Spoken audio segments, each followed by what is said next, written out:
Stage, the wonderful Sam Davey, who is going to go and tell us about the King Arthur and the Legends of Camelot. Hello everyone, can you hear me? So yes, I am going to talk to you about King Arthur and the Legends of Camelot, which have been a bit of a passion for me for quite a long time. When I was talking about this to Tim a couple of weeks ago, we actually got talking about King Arthur, and one of the things we realised is that probably everyone has got their own King Arthur. So I've got a few here, and let's see if you know who they are. Okay, so just shout out. Who's this one? Wart. And where's Wart from? The Sword in the Stone, Disney, absolutely. Now, I'm going to put these two together. Graham Chapman.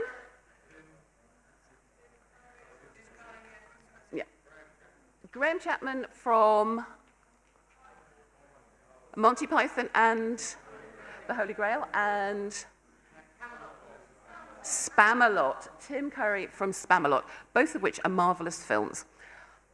Now, let's have a look at this rather gorgeous brooding chap who haunted a lot of my dreams and imagination when I was about 15. Oliver Tobias, and what's he from? Arthur of the Britons, exactly. Last week in Eastbourne, they confused him with Robin Hood and Michael Praed. And although they've both got lots of lovely hair and brooding dark eyes, they are different. Now, this one here. This one. Excalibur, filmed by John Boorman. Probably one of the silliest Arthur films you will ever see. Far, far sillier than Monty Python. How about this one? Sean Connery, and the film? No. First Night, yes. Now this one I know is Tim's favourite Arthur, his own personal Arthur. Anyone know who this is? No, not Liam Neeson, although there is a bit of Liam Neeson-y look about him. Anyone know the show he's from? Merlin, yeah. His character is called Arthur Pendragon, and he's played by Bradley James. Now, someone has mentioned this one. We're going back to the musicals. Richard Harris in Camelot, another marvellous musical with some truly appalling songs. We love them. And finally, this is the most difficult, I think. No, it is not Laurence Olivier.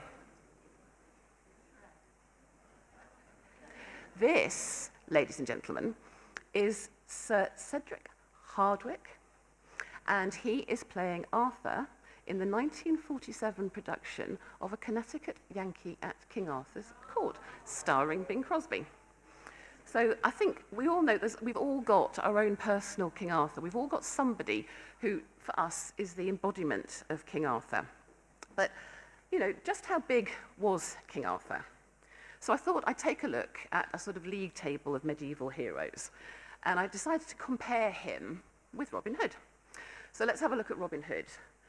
He made, well, he didn't make, but it had been made about him, 13 television series, and that's here and across the Atlantic. He's had a stonking 28 films, and there have been 155 books in which Robin Hood is either the or a main character. So Robin Hood is actually doing really, really well. But let's have a quick look at King Arthur. 45 television series, 121 films, and 6,594 books in which King Arthur is the or a main character. It's a huge genre. Arthurian fiction is a huge genre, and so many books have been written about it and about him. So I thought I'd have to do a graph because it is the Bavard, and Tim loves graphs, and we can't possibly end Tim's rule here without a graph. So here we are. And I think it shows that King Arthur actually definitely wears the crown when it comes to medieval heroes. So, who was Arthur? And there's always been a lot of debate, even today, about whether he was a real person or not. And we will spend some time in a while actually looking at the historical sources and the evidence around King Arthur. But in terms of his family tree, his grandfather was the last Roman emperor to actually rule within the British Isles, who was Constantine. And he was an interesting chap because he was actually a common soldier. He wasn't sort of born into the imperial family. He was declared emperor in 407 Common Era, and then he led the Roman withdrawal in 410. And he was supposed to have had 2 sons, Ambrosius and Uther Pendragon, both of whom, according to the legend and the early sources, did acquire the crown of Britain, both of whom, in their own different ways, one in battle and one through poison, were killed by Vortigern. And Vortigern was actually a Briton, but what Vortigern did was he actually allowed Hengist and Horsa, the Saxon invaders, to access, to come into England, into Britain, and to begin the invasion and the conflict and the wars.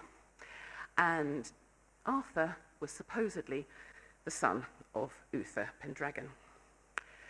So how much of this is actually true? Well, Constantine did exist, we know that, and we also know that there was somebody called Vortigern. But in terms of historical evidence for the rest of the story, there is very, very little to tell us whether any of the stories and the knowledge and the understanding that we have of Arthur and Camelot is actually true. So how do we know about Arthur?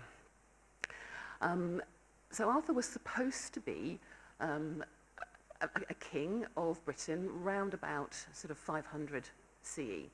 And the earliest record we have, the earliest mention, is in a poem, a Welsh poem called Igraine, which we believe was written around about 600 CE. Now, in this poem, there's very little contextual detail about Arthur. He's referenced a couple of times, once as a king and once as a comparison. Other people are compared to him, saying that they were nowhere near as good a leader, nowhere near as good a warrior.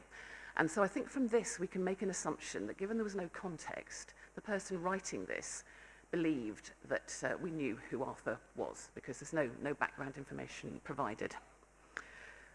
We next find information about Arthur in the Historia Brittonum, History of Britain, in 828. And in this particular piece, he's mentioned as a military leader, somebody who led his people, who won various battles, and some great battles, but he's not mentioned as a king.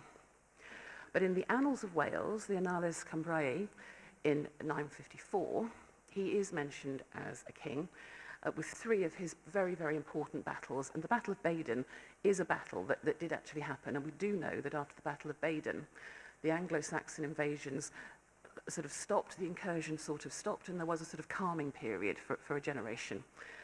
So we've got this mention of him, but it's not very detailed, and there's nothing that you can really go to as secondary sources to actually back this up. But in 1136, he gets his big break. And a book is published, the Historia Regum Britanniae, the History of the Kings of Britain, written by Geoffrey of Monmouth.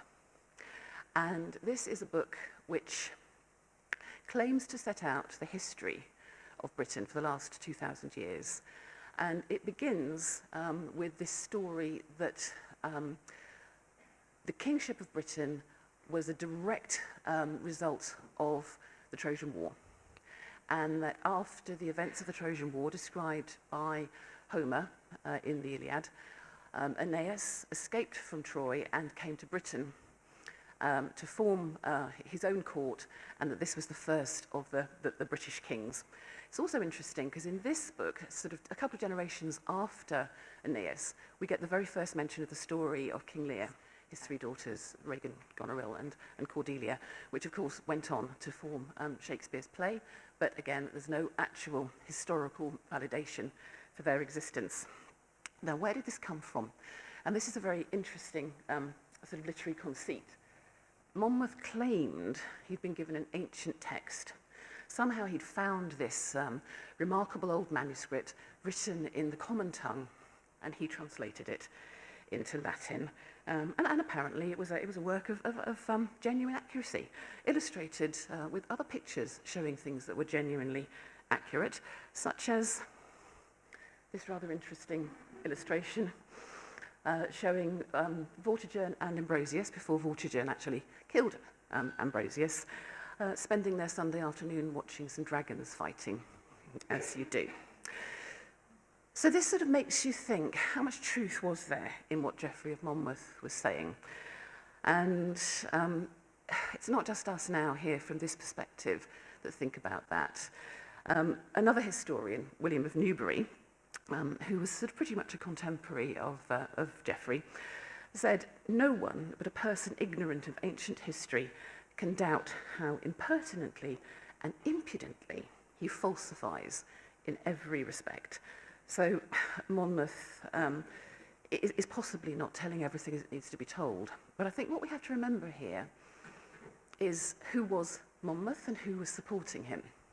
And Monmouth was sponsored by the successors to the Norman conquest and the Plantagenets. And you have to realise that for those people, the Anglo-Saxons needed to be portrayed as the enemy. And they were looking to find somebody who was there before the Anglo-Saxons, somebody who could knock Alfred the Great off the throne and be a hero, be a legend, be somebody who they could hang their wagon to in order to sort of vilify the administration that had been before. So there's a really solid reason why Geoffrey of Monmouth is telling this story.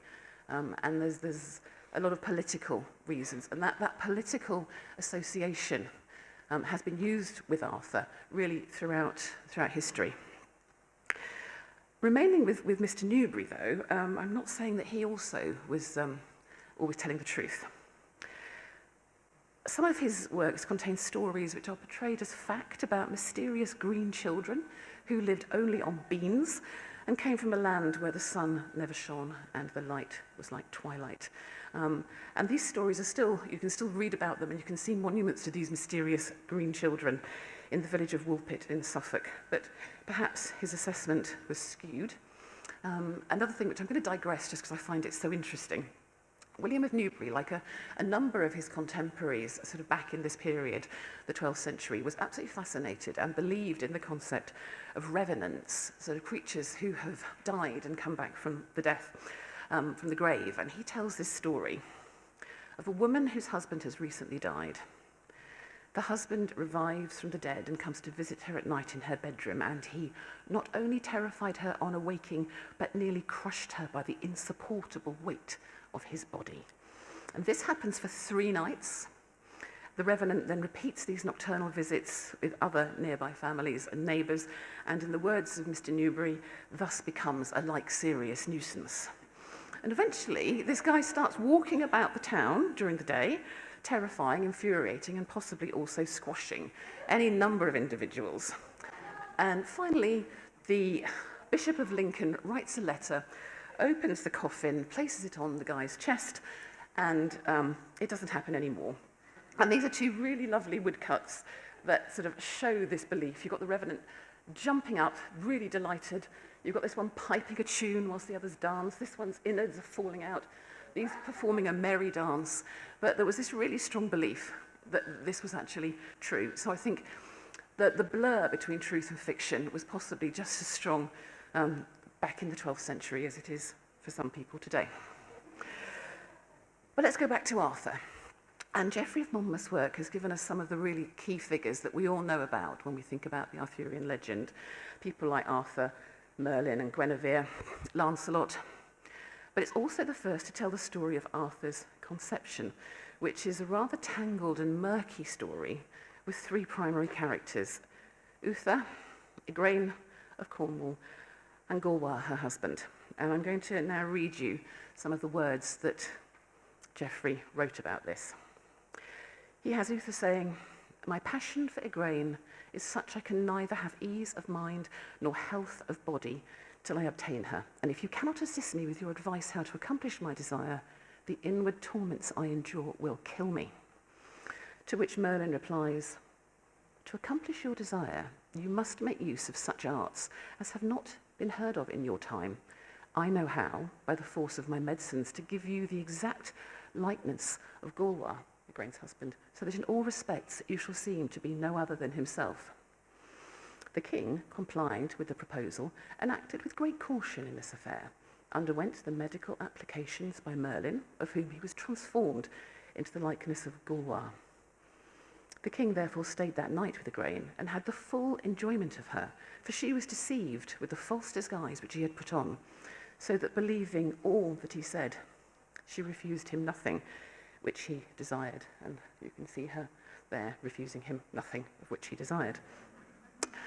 The same night, therefore, she conceived of the most renowned Arthur, whose heroic and wonderful actions have justly rendered his name famous to posterity. So we see here the conception of Arthur, and from my perspective, it's a rather dim, dirty, and dingy affair. We'll come back to that later. So Geoffrey obviously was the first person to really give some sort of life to these stories. And what's really interesting is it then very much moves over to the French and the French tradition. And there are a number of writers, Chrétien de Troyes, and he was the person who really brought in the stories around Gawain and the Green Knight, his brothers, which are really such fundamental parts of the Arthurian myth. And also he was the first to really bring out the love triangle between Lancelot, Arthur, and Guinevere. We then have Marie de France, who some of you may know more about because Explore the Arch did some fantastic work on the Lays of Marie de France a few years ago. She really brought us the story of Tristan and Isolde, which again is a really fundamental part of the canon, but also gave us a lot more information about the rules of chivalry.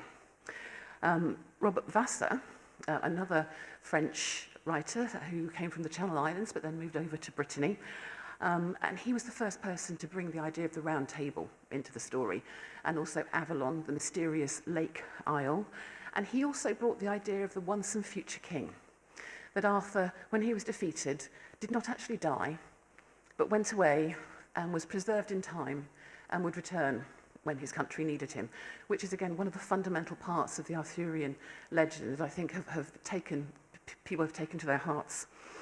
And another I'll mention is Robert de Baron, and he was the person who actually brought in the idea of the sword and the stone, which for most people is where the Arthurian story starts, when this young person, this young man who has been taken away from his mother as a tiny child, brought up without any knowledge at all of who he was, plucks a sword from the stone and is suddenly proclaimed as king of all the Britons. So there's an awful lot of history here, and I'm going to talk to you really just about 3 of the books, 3 out of 6,594. And the first, I think, if anyone is a serious scholar of Arthur, or somebody who really wants to know more, La Morte d'Arthur by Thomas Malory, which is the first time that all of these different traditions, the British tradition, the French tradition, were actually brought together and told as one story. The Once and Future King and the Mists of Avalon, and I'll just touch briefly on the 3 of those. So Malory's story was originally written in 1471, and you can see here the handwritten manuscript. But I think what made it very, very popular was it was one of the first books to be printed by Caxton. Apparently it was written when Malory was in prison. He had committed various political offences. I think during the War of the Roses, there was an awful lot of issues with allegiances, and he was found guilty of various political crimes. It's also thought that Malory fought at Agincourt, but he was definitely a soldier. And so there's an awful lot in this particular version about the battles and the weapons and the wars. Compare that to the next one, and I think if I had to recommend only 3 books for you to read, one of them would have to be this one. For me, this is my absolute favourite. It's T.H. White's The Once and Future King, and this is the one on which the Disney film The Sword in the Stone is based. It's been called the single finest fantasy novel ever written. It's made up of 4 separate novels, dealing with the different parts of Arthur's life. The Sword in the Stone, which is when he's a young boy. The Queen of Air and Darkness, which deals with his illegitimate and incestuously born child, born through an unfortunate liaison with his sister. The Ill-Made Knight, which focuses on Lancelot and Guinevere. And The Candle in the Wind, which is the story that tells of the decline and the downfall of Camelot. It tells the story of him from his boyhood to his battle, and it is genuinely marvellous. Another one is Marion Zimmer Bradley's The Mists of Avalon, which was the first one to really take this story and look at it through the lens of the women in the story. And it very much focuses on the female characters, Morgan Le Fay, who she calls Morgane, Morgause, these two are Arthur's sister, the Lady of the Lake and Guinevere, and Isaac Asimov, who is not a person whose praise you would scorn, called it the best retelling of an Arthurian saga I have ever read. So those are 2. If I was to recommend a third, it would be this one. So, to say, does the story really begin with the sword in the stone? And I would say it doesn't. I would go back to the story of how he was conceived, the story of the rape and the deception and the deceit carried out on Igraine in order to ensure that she gave birth to a child and that she submitted to the will and the desire of Uther Pendragon. And I think if we look at the Arthurian stories without thinking about that, without thinking about the fact that all 3 of her children were taken away from her, if we don't look at it from the blood feud that created, which I think is very, very similar to the darkest of Greek tragedies, I don't think we see Camelot as it should be seen. I've been really delighted to get some kind words for the book. It isn't actually available in the UK yet. It was published in the States on the 3rd of June. It will be here on the 17th of July. And if you'd like to find out more about it, I have some rather lovely little bookmarks. Please take one. It's got a QR code on it. You can find out a bit more about it. Even if you don't want to read the book, the bookmarks are pretty.